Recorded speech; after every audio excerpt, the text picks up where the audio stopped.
So the next little bit that we're going to jump into is how can I manage conflicting responsibilities, right?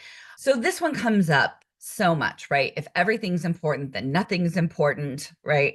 And so what's going on in our brains? What's going on with our nervous system? So competing priorities, if we're afraid of letting people down, if we're afraid of falling short, if we're afraid of failing, right? Competing priorities mean competing dangers in your mind. So that's why it feels so big and like this, like the anxiety can turn into overwhelm because it's like competing dangers. It's like your brain is scanning the thing and being there's a lion, there's a bear, there's an alligator, like something is going to come and eat us, right?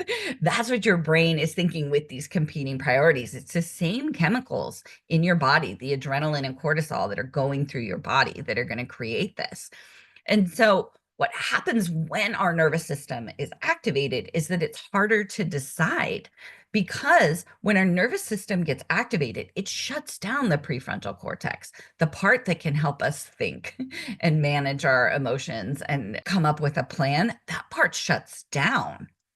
And all of the blood goes to our limbs because our brain doesn't know how to distinguish between like psychological danger and actual danger.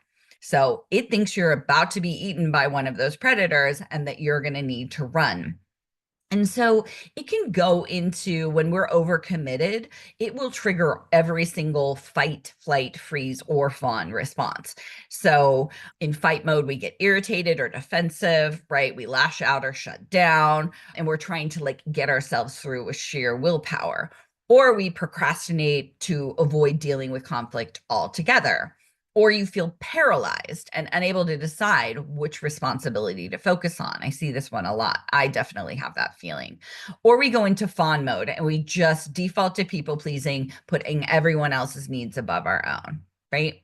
And it's going to be like a combination of all of those things.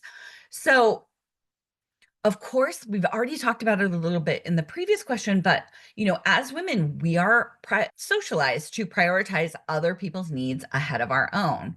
So, of course, we've got competing priorities. Of course, people are relying on us, right? We were just talking in the last question about overcommitment, right? But what happens with women in particular is that, and people socialized as women, is that we see it as a personal failure rather than a system failure when we aren't able to juggle it all.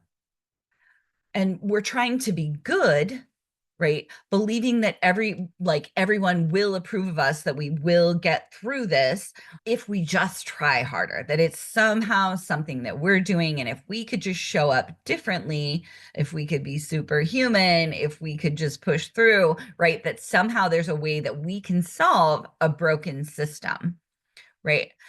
And I think there's also this thing of in a capitalist society of the only way that you know that you've given enough is if you have nothing left to give, right? If you get to the end of the day and you're like, oh, I still have gas in my tank, right? You're like, what else should I do with it? Right? Rather than being like, I'm just going to save it up. And if I need to go a little further tomorrow, I'll have it there. Right. And so that's another piece that's at play here. And so how do we end up feeling when we're, you know, trying to juggle all of these different priorities? Well, most often we feel overwhelmed, right? It's all urgent. So nothing is urgent. So I don't even know where I'm going to start, right? You're stuck in this freeze response of like, right? Or you just like, I'm just going to put the covers over my head and like not deal with it at all. Or we feel something, like guilt or shame because there's no way that everyone can be happy. It's not possible, but we think that that's our own personal failing, not a system fail, right? And then we feel anxiety and frustration because we're always behind and everyone always needs like something else, right? It's like your to-do list is actually just infinite scroll, like you could never actually get to the bottom of it. And then we feel resentment, right? Because we start feeling unsupported, that all of these people are asking for these things from me. I can't figure out how to prioritize them. I'm trying to be good. I'm trying to deliver. And then it just becomes impossible to make everyone happy. And so we start resenting those folks. Okay, so why does this make total sense? Well, of course, we try to do all the things and then essentially do none of them really well, right? And then beat ourselves up for it. Of course, we procrastinate. That's actually the only time we get a break, right?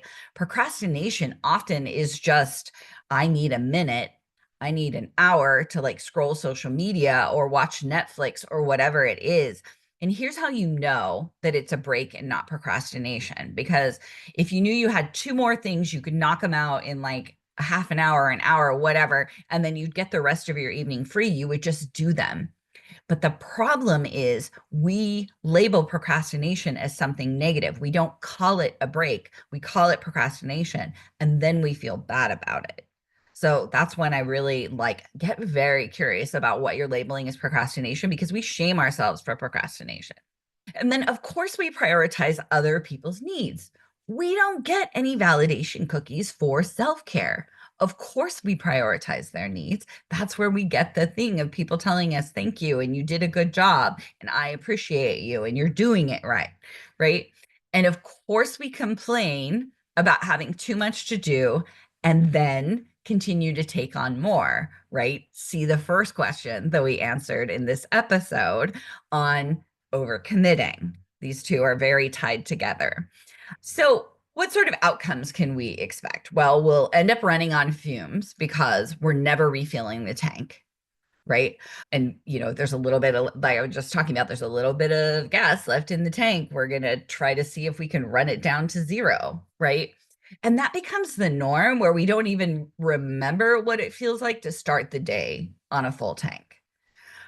And then low quality work and low quality decision making, meaning the low quality decision making that happens when we're running on fumes or when our nervous system is activated because we're in overwhelm or anxiety, will lead to more low quality work and mistakes and more poor decision making with what to prioritize. Like this one's a nasty one that feeds on itself.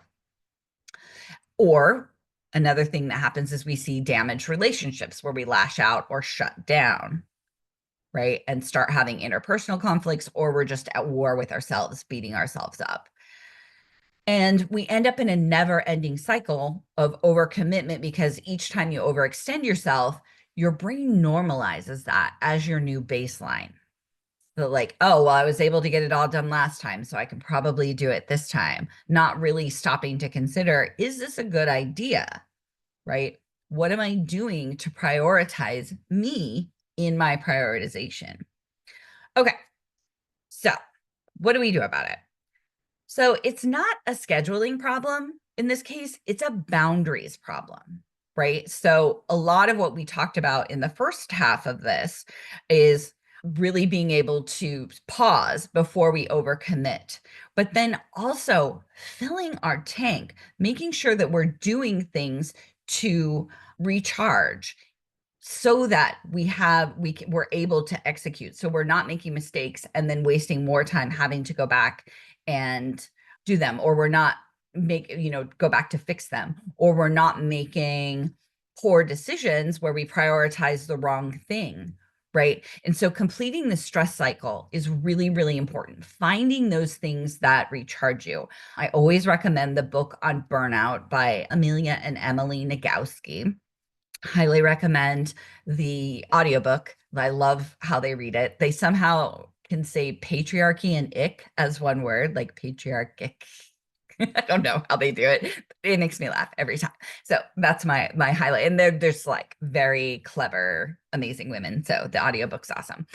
And so, but finding ways to complete the stress cycle, even if you don't want to read the book, just ask ChatGPT for like 100 ideas to complete the stress cycle. And that can vary from like screaming into a pillow or, locking yourself in the bathroom and crying, or to like, I go hiking, or I like painting, or for me, I really like making meals from scratch. I love going to the farmer's market and getting things and then turning that into some big, beautiful thing. And I have meals for the week. Other people would look at that and be like, I do not find cooking recharging. Great. Then that's not your thing, right? A lot of people find running recharging. I find that an exercise and like, what are we in such a hurry? Where are we going? Why are we going in a circle? Right? Like running is not a recharge for me, right? A dance class is a recharge for me, but running isn't.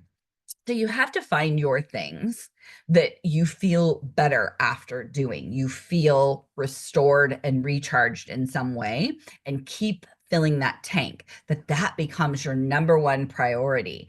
If nothing else happens that day, if everything goes to shit, you're still prioritizing filling your tank, because you cannot even begin to meet the priorities that you already have if you don't have that. All right. Thanks, Jody. She said she had to drop, but it was a great session. Okay. The other suggestion that I have for this are using and what I call and statements. So I can be a dedicated parent and never bake the brownies. I can be a great teammate and not take the notes in every meeting, right? I can make a mistake and still be very, very competent and skilled at my job, right? A lot of times we try to like bifurcate ourselves into like, there's this part of me and I'm falling short here, and there's this part of me and I'm falling short here. And statements give us nuance and they allow us to be human. So I encourage you to come up with like, how is it possible for me to be both? How is it possible for me to be human and still believe that I'm a great parent, partner, leader, daughter, whatever it is, right?